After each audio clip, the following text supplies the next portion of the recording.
Tuesday, my dudes.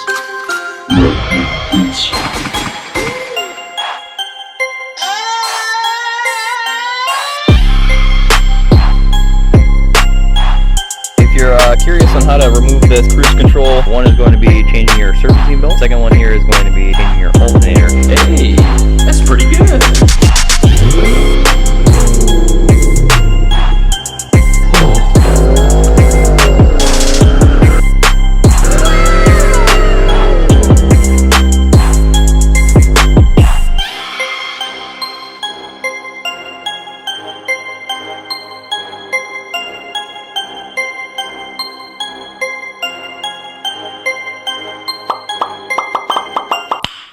Nice.